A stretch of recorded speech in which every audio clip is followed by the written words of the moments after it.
प्रश्न है, ट्रेन ए को 36 किलोमीटर प्रति घंटे की चाल से विपरीत दिशा में चल रही 300 मीटर लंबाई वाली ट्रेन बी को पार करने में 15 सेकंड का समय लगता है। इसके अलावा ट्रेन ए को 500 मीटर लंबी एक स्थिर ट्रेन सी को पार करने में 30 सेकंड का समय लगता है। तो ट्रेन ए की लंबाई मीटर में ज्ञात करें। अब ट्रेन ए की लंबाई तो ज्ञात करनी है, यानी कि ट्रेन ए की लंबाई नहीं दे रखी है। तो ट्रेन ए को देखो, ट्रेन ए को 36 किलोमीटर प्रति घंटा की चाल से विपरीत दिशा में चल रही 300 मीटर लंबी ट्रेन बी को पार करने में 15 सेकंड का समय लगता है।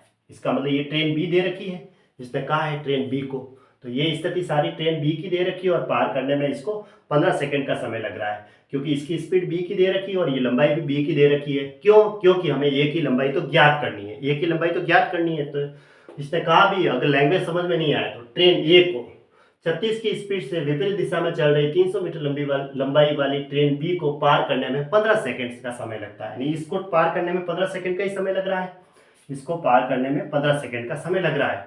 लेकिन ये लंबाई ट्रेन बी की है, क्योंकि ए की तो ज्ञात करनी है और इसकी स्पीड दे रखी है। फिर आगे कह रहा है, इसके अलावा ट्रेन ए को वापस इसी ट्रेन ए को 500 मीटर लंबी एक स्थिर ट्रेन सी, ये जो ट्रेन सी है इसकी लंबाई दे रखी है 500 मीटर, क्योंकि ए की तो ज्ञात करनी है लंबाई यूँ, और पार करने में 30 सेकंड का समय लगता है। ठीक है, और ये स्थिर है तो इसकी स्पीड नहीं है। अब ये दो स्थितियां हैं, ये ट्रेन इसको पार करेगी तो लंबाई, तो इस ट्रेन की लंबाई मैंने ले ली x मीटर, क्योंकि इसकी लंबाई ज्ञात करनी है तो x ले ली। अब ये तो चल रही है तो इसकी स्पीड ले ली y मीटर पर सेकेंड। ठीक है, अब ये ट्रेन इसको पार करेगी तो समय बराबर दूरी बटा चाल होता है। समय पार करने में 30 सेकंड का समय दे रखा है।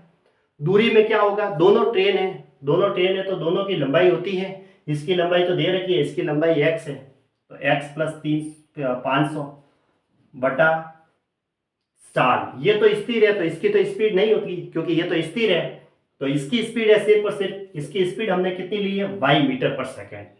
तो एक स्थिति हमारे ये बन गई 30y बराबर क्या आया, x प्लस 500। तो एक इक्वेशन बन गई है। अब ये ट्रेन इसको पार करेगी तो इसको भी पार कर रही है और इसको भी पार कर रही है, दोनों एक दूसरे को। तो इसको पार करेगी तो पार करने में समय तो दे रखा है 15 सेकेंड। समय बराबर दूरी बटा चाल। दूरी क्या होगी, दोनों की लंबाई होती है। इसकी लंबाई तो हमने x ले ली, इसकी लंबाई है 300 बटा चाल। चाल देखो, इसकी चाल तो हमने y ली है। अब ये जो किलोमीटर प्रति घंटा है इसको मीटर पर सेकेंड में कन्वर्ट कर दो। 5/18 से गुणा करो, है ना, कितना है, 36 है यहाँ पे। 36 गुणा 5/18 से गुणा करते ही इसको 5/18 से गुणा करेंगे तो मीटर पर सेकेंड में कन्वर्ट हो जाएगी। तो कितना आया, 10 मीटर पर सेकेंड। तो दोनों एक दूसरे के विपरीत चल रही है तो सापेक्ष काल का योग होगा। इसकी y है और इसकी 10 है मीटर पर सेकेंड में, तो y प्लस 10 हो गई। अब इसको वज्र गुणा कर दो, एक स्थिति हमारे पास ये बन गई। तो 15y प्लस 150 बराबर x प्लस 300। अब यहाँ हमें 30y की वैल्यू दे रखी है, तो यहाँ 15y है, हमें क्या चाहिए, लंबाई चाहिए, x की वैल्यू चाहिए।